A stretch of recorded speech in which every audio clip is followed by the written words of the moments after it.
Well, hello everyone. Welcome to Lunch Break at the podcast for Actors Theater of Indiana. I'm Sam Arce, also known as Broadway Sam, and today, my mind is blown because I'm delighted to be joined by Craig Underwood, who plays currently the monster at Young Frankenstein, our current production here at Actors Theater of Indiana. And I just have to say, I was there last Friday night for opening night, and it was just an absolutely amazing opening. And I just have to briefly mention, Young Frankenstein, it runs October 24th, which we did our opening, through November 9th here at ATI, and it was directed by Darren Morell. And Craig, you are bringing this iconic role to life. The minute they rolled you out right. to all your dancing and your ahs and everything, I just was entranced.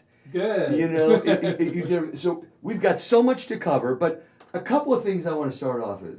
Craig, you're from, as much as ATI's Broadway in your backyard, Craig, you are from our backyard. Right. Absolutely. You grew up in Fishers. Yep. Graduated from Hamilton Southeastern in 2000. Yep. A Ball Stater, yep. Right? You got your, you went to Ball State, studied education, and then you did music. Yep. And music. So we'll start in the beginning and tell us a little bit about how you got into theater and your training at Ball State. Oh, wow. Because that was a journey. It was, yeah. I absolutely did theater all through like junior high and high school and things like that, but was a little more focused on band, choir, and orchestra. I did it all. I played trombone in the band, cello in orchestra, and then did show choir. So I over-involved in music. Went on to Ball State to do like music education, music performance, that kind of thing. And then kind of focused on elementary education and early childhood education, and then started just doing more and more theater. Did a lot with Joe Ellen and David Young in Fishers, and they just kind of really helped me grow in theater. And I was like, you know what, I need a degree in this. So how did you know when you were a kid? Like, at what age did you decide? Like, not that you wanted to be an actor, yeah, but that you were kind of bitten by the bug. Well, my mom is pretty theatrical. She still does community theater and things, does like Carmel Community Players, the Belfry, that kind of thing. So shout out to your mom. Yeah. Thanks, Mom, for all that you did, because he's incredible. And we just always had fun doing shows. And I'd probably say junior high, high school, I really liked it. I loved performing, whether that was through music or being on stage. I loved that probably junior high. That's when I knew, like... You kind of knew. Yeah. And then... So sports wasn't your thing? I did sports. Like, let's face it, you're not a little guy. Right. Did you play football, or any of that I stuff? never played football. I played basketball when I was really young. Yeah, figured you, yeah. And then more of like swimming, like everyone in Central Indiana. Right. And golf. That was kind of like a family So that sport. was your thing, okay. Yeah. But you knew that wasn't your thing. Yeah. Music was your thing. Yeah. And you could sing. Yeah. And I was lucky my parents let me take private lessons on trombone, cello, and voice. Wow. So like way too nice. And they had to juggle you around. They did. They were very good about it. My mom was like band booster president for 3 years, things like that. Did you ever do a show with your mom? Yeah, we did. We've done several shows together. Especially like in the early 2000s. We did a lot together. That's incredible that you had that opportunity. And that led you, because as you did this journey, you built a strong regional theater resume. Chicago, Indiana, you've done, we're going to talk about, you did Route 66 with us, which was for the second time. The first time was in what, 2012? 2012, yeah. Right. Which you were a youngster. I was. So 12 years later, it was a task, but I kind of wanted to see if I could do it, and I was really happy that I was able to. And the second time when we did it, was incredible. Yeah. And everybody wanted us to do it, and you came back and you did it again, and and you live in New York, Mhm. and which gives you an opportunity again, you're looking at Broadway opportunities, Yeah, absolutely. but yes, regionally. You recently did Matilda, right? I did, yeah, up in Tell us about that. Wisconsin. Yeah, dream role. Yeah. I played the Trunchbull, which Ah. is the headmistress. Yes, Um, which really it gives you that stretch. Yes, absolutely. And vocally, that show, I really got to sing, and so it was just so much fun. We had a great cast up there at the fireside. It's in the round, Yeah. so that's always fun to do shows there, and it was just an incredible experience. Well, so you did Matilda, and the show before this one, you did Heartbreak. Heartbreak Hotel. at Beef and Boards. Uh, Yeah, So that's an Elvis show. Mhm. And you played Elvis's dad? I did. So I was Vernon Presley, but then I also played 7 other characters throughout the show. So constantly changing, different voices, lots of weird characters. You don't get 7 contracts. You get No, one contract with 7. unfortunately, Right. yeah. Yeah. You see, in theater, you have to be versatile, and that's a versatile actor. It's kind of hard being Right. about 6'6", but Have you ever played a swing role where you had all these different? I've had to swing a couple shows. Mhm. I did like a really random barbershop quartet thing for Progressive Mhm. Auto Insurance. Oh, wow. It was called a biker shop quartet. Biker And shop. we were all 80s music, but we sang it in a barbershop style Right. for motorcycle like conventions like Sturgis, Daytona. It was really random, but it was to sell like their motorcycle insurance. And Hey. I was the first and second tenor It swing. pays the bills. It pays the bills. Right? It does. You know that it's all part of this to do these things. And so you, like I said, you've worked with ATI. You've done these shows. What do you, in working with ATI? What do you love most about working with ATI Actors Theater? It's just like a family. It's great. I love the people that are behind the scenes. I love the people that I get to work with in the cast. It's just been a really lovely group to be a part of. Mm-hmm. And you got to come home, And I get to come home. right? Your parents now, you said your mom, they live in Carmel. Yes, yeah. So you're back here, Yes. And about 8 minutes away. It's 8 really minutes nice. away, home cooking, Home cooking, close by. I get to help with the tasks around the house. That's you know, which that is kind of good. thing. Which is good. Yeah, Change the light bulb. because they're retired. Well, yes. I mean, I'm sure as his mom's probably not quite as tall. No, Right. I call her Little Debbie. Little Debbie, She's only right? 5'3", so. Wow. I won't even ask. So, and you live in New York now. Mm-hmm. You're in an area close to Hamilton, Alexander Hamilton's house, right? Yes, yeah. His house is right at the end of my street. I live it's kind of a area like West Harlem, Hamilton Heights. I live pretty much on Alexander Hamilton's old farm property. Mm-hmm. So it's very cool. A A lot of actors in the area. We were doing in the pre-interview. I was saying, you're probably on the train that, if Lynn's riding the train, which I'm sure he's pretty, down to earth and gets on the Yeah. thing. You could see him on because he's right up there. Yep, So, yeah. absolutely. But so you've been living in New York for what, 5 years? 5 years now, yeah. Which has been nice. A lot of opportunity has come from that. A lot of auditions, and I signed a modeling contract. Why not with that Very face? cool agent. Yeah, So it's that face, a lot that of hair. opportunities. Yeah, it's good. Well, I've got some other. I want to dive into some things. So now, this production of Young Frankenstein, casts you as the monster, which is an absolutely iconic role. So, did you watch the movie? Yes, and I've always loved the movie. Always enjoyed the humor of the movie.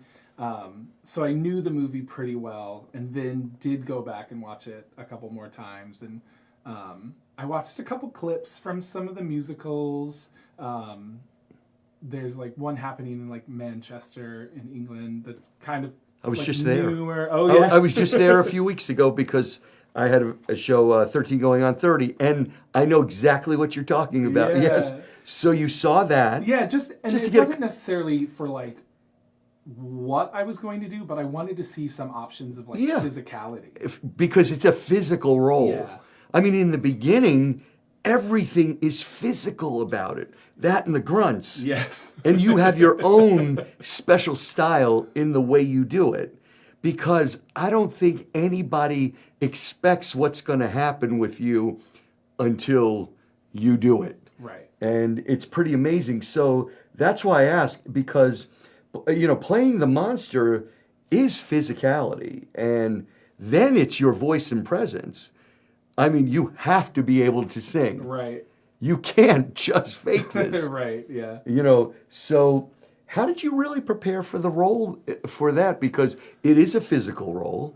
It's not a role where you could just say, well, I'm going to be home eating bombs, Right. I mean, there's a lot to go on for this. Yeah, I do a lot of warm-up before I stretch. I do like vocal warm-ups and everything. And even like still today, my voice is still tired. Like, Yeah. I feel a little, and the weather changing, it's getting colder, Yes. all of that. But I definitely feel like, oh, my voice is tired. Yeah. But it gives it a little sexiness to that Right. to that monster. That's right. Your little sexy monster there. And given it's a comedic musical, and that's the nature. I mean, thanks to shout out to Mel Brooks. How do you balance the monstrous side with the humor? Because there is a dichotomy there of that. He's scary. But he's humorous, Yeah. and he's also lovable. Yeah, for sure. I just think it has to be honest and it has to be real. I'm not playing. He's scared of fire. That's like an iconic thing. Yes. Like, that just has to be real. Like when he sees fire, it has to be a real reaction. It can't be too over the top and pretend. No. It has to if he's really scared of fire, he has to be scared of fire. So Well, you show that. it's like keeping it real and honest. Well, I'm sitting there, on Friday night in the front row, and in fact, I had one of my closest friends, their daughter, my friends Adam and Missy Shropshire, they're so supportive, and they come to all the shows, and they're great patrons, and their daughter Gracie Shropshire came, and she was sitting in the front, and she was just watching her watch you was so much fun. And for me, that's part of the enjoyment of theater, is watching the people's reactions and laughing. And I like to sit in the front because I'm mesmerized by the show, but then just hearing and listening and just kind of looking around. And Absolutely. It's really neat. So they wheeled you out. I won't give too many of the tidbits out. They wheeled you out. And I mean, let's face it. You're how tall? 6 what? I'm about 6'6". Yeah. You're not a little guy. Not a little guy. And they wheel you out, and then the show comes, and it is definitely so. Can you talk about some specific rehearsal moments or challenges, and perhaps around the costume and the makeup? Because I saw you after, and we were joking. I said, "Well, let's see who's going to take the longest." I mean, Right. You were like in Wicked. Yeah, I mean, yeah. you had the green. Now, I mean, you had it on your face.Id you have it on your hands too? I do have it on Yeah. my So your face and hands, and Probably still a little green. Yeah. How long does it take you to get into makeup, and do you do the makeup? I do. Andrew Elliott, who has designed our ways of makeup, taught me how to do it, and he had a little session. It is not my design, I try to follow as closely as I can. But we had a little sit down. I have a little prosthetic that I put on. Yeah. And the makeup, and I use a couple different colors of green. I use a couple different blacks to kind of do the shadows and Right. things. I do my neck, the back of my neck, my hands. Yeah, because you're my spinning nails. around, Yeah. so we're going to see We're in a it. small space. Right. And the front row, is like Oh yeah, 2 we feet see from it. me. Mm-hmm. So Andrew kind of got me going on all of that. And I'd say it probably takes me a half hour to kind of get things going. I can take my time. I'm not in most of Act 1. I don't come in until scene 8. Yeah. So I have a little bit of leisurely process, which is nice. 'Cause if I was That must rushed, be I would fun. stressed out. You're back there. So when you're back there, because you're already in makeup, you have to be ready. What are you doing? You just I'm normally trying to just like stay relaxed, not to sweat. Yes. And just kind of like think through the show a little bit. A lot of it I can't control because I moved around on a slab a lot. Yeah. Or a lot I listen. And so I So you just can kind of- hear it. Is there a There's a monitor? monitor, There is a yeah. monitor. That's what I thought. So I hear the whole show, and it's fun to kind of hear like how much the audience is reacting. So we can hear you. So I can kind of tell what the audience is going to be like based on the first couple numbers of the show. And for the other actors, they're going cold. They You're are, so yeah. for you, I mean, it's like you're like, all right, I'm gonna have to really Yeah, got my A game up. Yeah, exactly. I have to go out there and do it. Yeah. But the audience reaction and the reviews have been incredible. Yeah. We have a outstanding cast. You really do. I mean, Ben as Dr. Frankenstein Yeah. and comes Stein at the end is just so funny, and John is Oh my just gosh. he's a laugh every second, and the two leading ladies between Sophie, oh my gosh, Sophie is, I mean, she's worked so hard on her yodeling, Yes. and It's incredible. tell us a little bit about the cast. Well, I'm lucky that I have worked with 7 of the 13, 14, including Emily. I've worked with 7 of them before. Some here, some like Sophie worked together in Wisconsin. Yeah. So I'm just so lucky to work with people that I consider my friends. Mm-hmm. And it really, Ben and I were talking about this, like, we were comfortable from day one. Mm-hmm. We went in and we weren't afraid to try things. We weren't afraid, we have to touch each other. I have to like grab him. Oh, like, yeah. And from day one, I was confident that he trusted me and I trusted him. So it's a lucky. And then you have intimate scenes, so tell us about that. A little bit about, and with your bride. Tell us about that. Yeah, I mean, intimacy is a very tricky thing in theater. Yeah. You want to make sure everyone is comfortable. You want to have dialogues. You want to ask. It's your nothing partner, over the top, but no, yeah. but you want to ask your partner, is it all right that I touch your shoulder here? Right. And Megan is such an incredible scene partner. Oh, funny. First off, Megan, I want to say, Sophie and Megan, just incredible. All the actors and actresses are incredible, but Megan and Sophie just great. And Megan is so funny over the top, and in the way she is, and in her role, and Sophie Jones as Inga, and these are really iconic parts. Yeah. And then, our Frau, oh gosh, Julie Lynn. It's just, this is a show you're definitely going to want to see. It is Broadway Absolutely. in your backyard. And, when you were doing the scenes with Megan, I just couldn't stop laughing because she is tiny. She is She's very very tiny. petite, beautiful, petite lady. And her husband's a sweetheart. And he's a tall man. Yeah. So, and beautiful couple. And, but seeing you both and the way you guys presented everything, just so much fun. I love that she takes control in the scene Yes. too. Like she is in charge. Oh, she is in charge. Yeah. And with your grunts, everything was fantastic. It was just so much fun. So I think you really overcame all the challenges and the dancing. So there's dancing, and you're going to sing. And I'll let everyone. You've got to see the show to hear this man. He can sing. He really can. He has a thank you. beautiful voice. Now, how do you envision your monster's emotional arc in this version of the story? Oh wow! How do I know it's a deep one. It is deep. Wow, deep love. Yes. Like the song in the show. Yeah. How do I envision? Because remember, I mean, he comes from abnormal, Right. Yeah. I think he grows. I think Yeah. he goes through an entire, almost life cycle from beginning to end. He starts off, and I feel, for me, the grunts kind of begin just like a reaction to pain or the reaction to the new environment.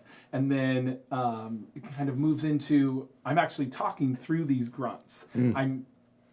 You might not be able to understand me, but I am saying words. And part of that came from our assistant director, Jacob. We had a conversation about it. He's like, try that. And who is that, Jacob who? Jacob Butler. That's right, Jacob Butler, another actor. Yeah. Who we're going to see him in Lucky Stiff in our next show. Yes. And Jacob was just in Titanic.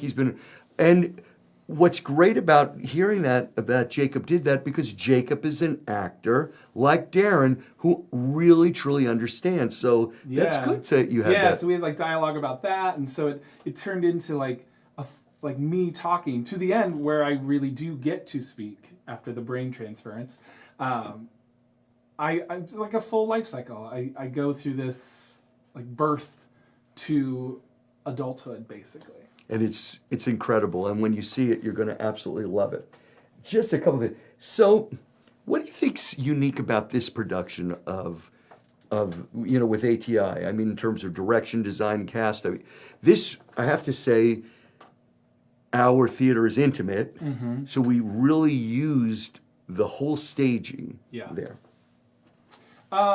I've seen this production, or a production of Young Frankenstein, a couple times, and I've seen it with massive casts. Yeah. And it's very fun. You have a big ensemble of like 15 people, and it's great. It's a spectacle. It's lovely. This one is small. It's 13 people on stage, and the ensemble is working so hard, not only on stage, vocally, dancing, but they're moving all of our set pieces. They are making the show run. Absolutely. That's something I love. I love a seamless production that kind of moves along, and the scenes are choreographed into the scene changes. And our cast has just been incredible. It's such a great group. Well, I have to say, and a big shout out to Adam Shapiro, who is just, Adam has been in so many of our productions. And I would have loved to have interviewed Adam also, just, it was just so many weeks in the show. And Adam is incredibly funny, another fun, beautiful voice character actor. And Adam has multiple roles, but I'll surprise you. You'll want to see the show, and there's a specific role that he plays in the show that's very Mel Brooks. Yes. And there's a lot of, as Darren said last week, Easter eggs and homages in the show that I think are there that they've done that have really made this show unique, and for what we've done here in ATI. Yeah. And again, this is Broadway in your backyard, but it's also a theater. We're an equity theater. We're, a non-for-profit, so we really depend on the support of our patrons, of all the people, the city, everything that we get. And we really stretch our resources to the max to get everything we could. And I was really, and I'm on the board, so impressed with what they were able to do. Yeah. Because in the studio theater, there are limitations. And look, I'm involved in Broadway and the West End, and the resources and the millions of dollars they can put in a production where we don't have that kind of budget. And yet, equity actors, the professionalism and the talent and the fun, we just had so much fun that night. Great. Everybody enjoyed it. Yeah. It was just incredible. Well, that's good. I'm really glad you said that. Now, I have to say, for audiences of all ages who might be thinking of attending, what do you hope they take away from the show? For me personally, I just hope they have a good time. I think, we're going into our dark nights that start at 5 p.m. On Sunday, isn't it? So I think just a good time. Just laugh and have a good time. Enjoy some great singing, some funny lyrics, and some beautiful costumes. And speaking of costumes, so we have performances again for this week starting tonight, tomorrow, and then Halloween, which is Friday. So you can come in costume Saturday, and then we'll have a matinee on Sunday. The matinee is at what, 2? At 2. At 2. All the other performances are at 7:30. and then we'll repeat for our final week next week all the way through the 9th with our final matinee on the 9th at 2 p.m. So I'm going to encourage you to get your tickets, and I'm going to tell you how to do that. And I think we have a talkback on this Sunday, Yeah. yes, which is incredible. To have a talkback, you get to ask questions, and you see how we're doing this, and really do that. I have a couple of fun questions for you. What would be the Monsters' favorite snack backstage? Do you do anything? Do you have any? Well, And do you eat?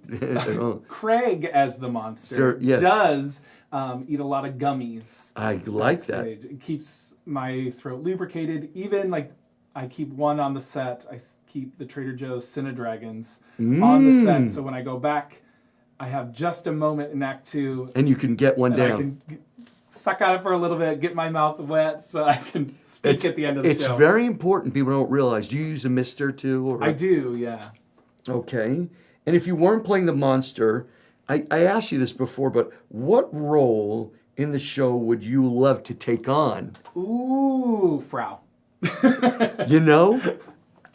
I know that's a little Yeah, part, yeah. but that would be an interesting if they were to do that just for fun. Absolutely. And I think Julie Julie, is incredible she in is. it. And there's moments where I'm on the slab, and she's like, puts a helmet on me and she's like, my baby. Yes, she's just so sweet. she's so funny. Taking care of her monster. Well, again, you got to see the show. There's so many tidbits. She is so incredibly funny and talented. And was there one fun or unexpected moment from rehearsal you could share without spoiling the show? But something that happened. I mean, you had to put this together in a short time, so you have a lot of time together, and We do. and you had to do a lot. I think most of our time was spent like the people inputting on the Ritz, which is a pretty iconic number. Yes. Carol has worked her magic on all of us and put us in tap shoes, and we're out there, and we had a lot of rehearsals on a lot of sweat, maybe some tears. Yes. But I think it's been worth it. I think the audience reacts really well to it. I loved it.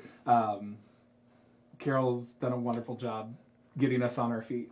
Well, I have to tell you, after seeing the show and after we had our opening night party at Vivante, as I'm driving home, all the songs were coming back, and I'm singing. And that's the sign of a great show, when you can sing the songs and you're thinking, and I'm a visual person, and I can see it now. I'm just seeing all those things. I see you. I'm looking at you, but if I close my eyes, I see you in full costume, and how fun it was.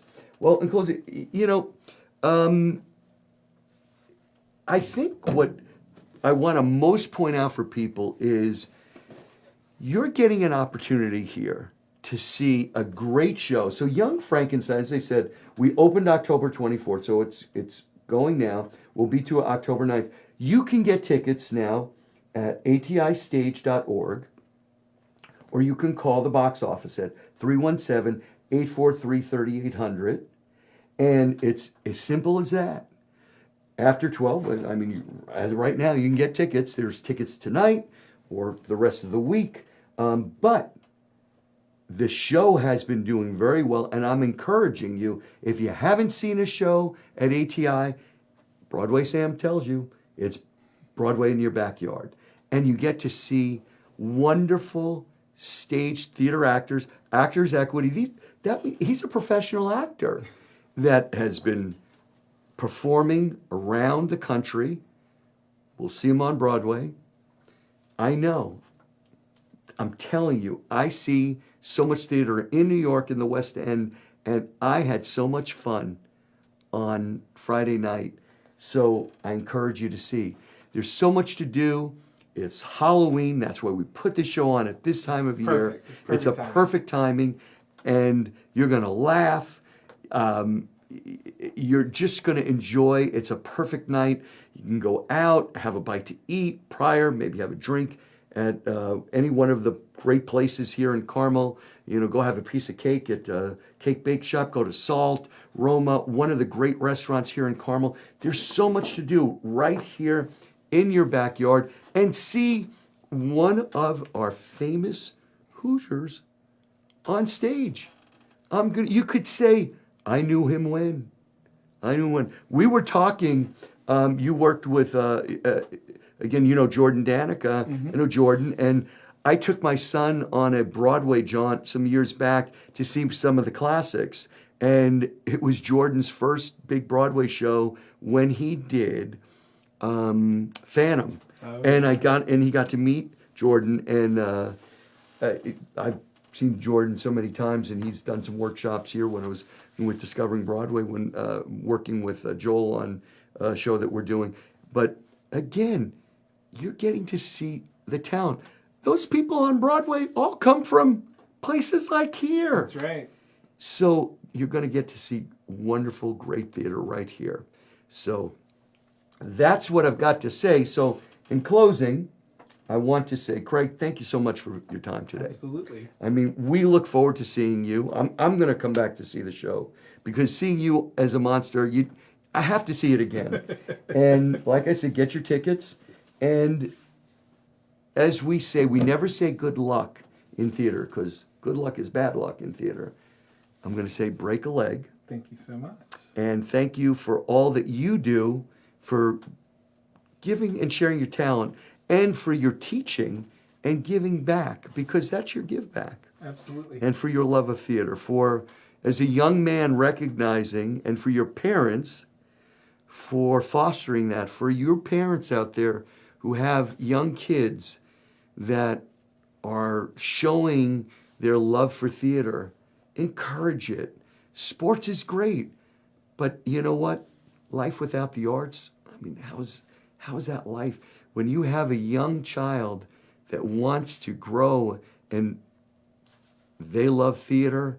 Well, by the way, I always like to ask you, what was the first show you saw on Broadway? Do you remember? Oh, I don't. Or maybe Chicago. I know professional, the first show, like, I went on my own to see. What which was that? Aida. With Adam Pascal. Yes. A friend of mine. Yeah. That was like the first. Yes. I took a trip to New York with friends. And it was incredible, right? It Yeah. was incredible. Yes. I go back to when he was in Rent, him and Adina. Yeah. And I followed them along. Yeah, no, I know. Yeah. I love that. I saw that show probably 5 times. Loved it. And Heather Headley's a Fort Wayne girl. Heather is incredible. And I saw it with the original, the girl, and then Taylor Dane, I even saw it with, the show more. But Adam was incredible. Yeah, you always remember one of your first. Mine Absolutely. was Jesus Christ Superstar, Okay. 1972. Wow. Yes, I tell that story. And when I told Andrew Lloyd Webber that, he just told me, well, now you're aging yourself. I mean, hell, I was 10 years old. There you go. Wow. Well, it's been incredible. So I know you got to get a little rest, probably get a little food. Absolutely. And tonight's the night. So break a leg, my friend. Thank you so I much. look forward to seeing you back at ATI on Broadway. Maybe we'll get to work together in a professional production. Absolutely. And my friend, Thank you God so bless much. you. You are a gentle giant. And I would love to see you in Hairspray one day. Oh, yeah. And because I could see you in that role. I mean, I loved Harvey in it, but you could do it. Be a good time. I think Harvey would love you in that show. So with that, everyone, thanks for joining us at ATI's Lunch Break. And with that, I'm Broadway Sam. We'll see you next week with Craig. Come see Young Frankenstein. You're gonna love it. Have a wonderful week. Have a safe Halloween, whether you're at home doing a trunk and treat. Come see our show. And with that, we are out. God bless you. Have a wonderful day.